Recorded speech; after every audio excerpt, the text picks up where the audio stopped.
The Thing is yet another episode I probably won't remember in 5 years. It's not that it's bad, but the experience I got from watching this episode was simply watching the plot of the season move forward. The boys needed the ingredients for the spell, and then to do the spell, and Dean needed to be separated from Sam to go to the universe where Jack and Mary are. Ketch needed to start a redemption arc that I assume will come to something later. Gabriel had to be freed from Asmodeus somehow. Asmodeus needed to be seen using Angel Grace to make himself more powerful, which you think would actually kill Asmodeus since he's a demon, but as you guys know by now, I'm totally long past trying to make sense of supernaturals at this point. Extremely convoluted and totally nonsensical mythology. Another piece of bullshit in this episode that made me raise an eyebrow was Angel Grace being used in that spell in the 20s in the cold opening, when angels supposedly weren't on Earth for centuries before the start of the apocalypse in season 4, except for like a handful of times. Where the hell did those Men of Letters guys get the grace in the first place? Whatever, I don't care. I still don't find Asmodeus scary or interesting, and I'm continuing not to care about Ketch as well. I do like that Asmodeus brought up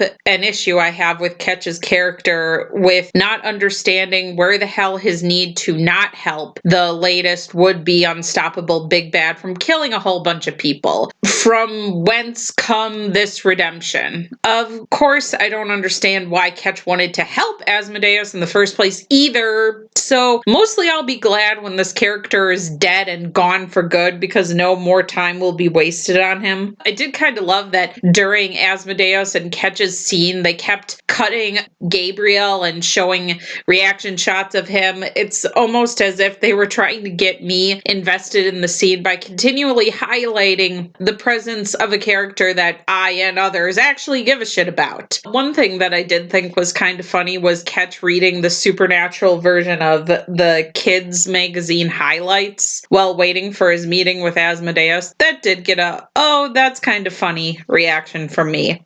I'll give this episode some credit in that I didn't see the twist with the monster coming. I liked that we got the whole town is in on it plot because that hasn't been done in years. The fight scene in the kitchen was engaging because the environment was used well, and the character Joanne was a nice little addition with her cute lame mom jokes. Dean putting notes on Sam was funny, and I wonder whose idea in the cast or crew that was.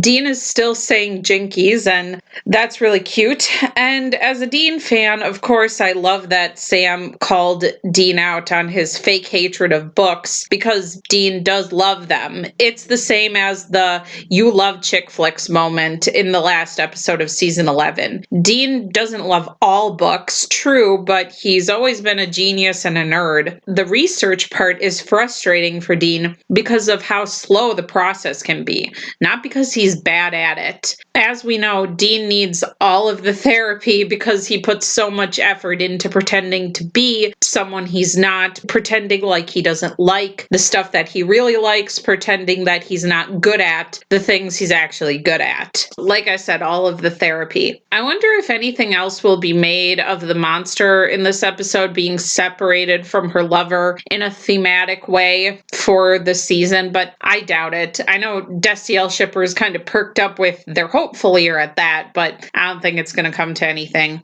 Dean's line about the monster's relationship with her lover was funny though. Hallmark movie with tentacles indeed. Is it a plot hole that there's still an active Men of Letters chapter in the US? Probably, but there has been way worse writing this season. I'm also not a fan of how no one would have died if Sam or Dean didn't fuck up by releasing Sandy. That was a pretty big, nice job breaking it hero moment, and neither Sam nor Dean seemed sad about it in the end. So next episode, I guess Sam and Gabriel will be spending time together, which is a cause for celebration for Sabriel shippers, since the two of them have actually interacted less than Gabriel and Dean. The most Sam and Gabriel have interacted was Mystery Spot, when Gabriel flat out tortured Sam. I mean, let's call a spade a spade. That's exactly what it was. How romantic, right? Honestly, Sabriel is a pairing that I just don't get the mass appeal of because there is literally no basis for it in canon at all. Maybe it's because if you're a slash shipper, you can't put Dean and Gabriel together because Dean is with Cass, but Gabriel is so popular, he has to be put with someone, so he's put with Sam.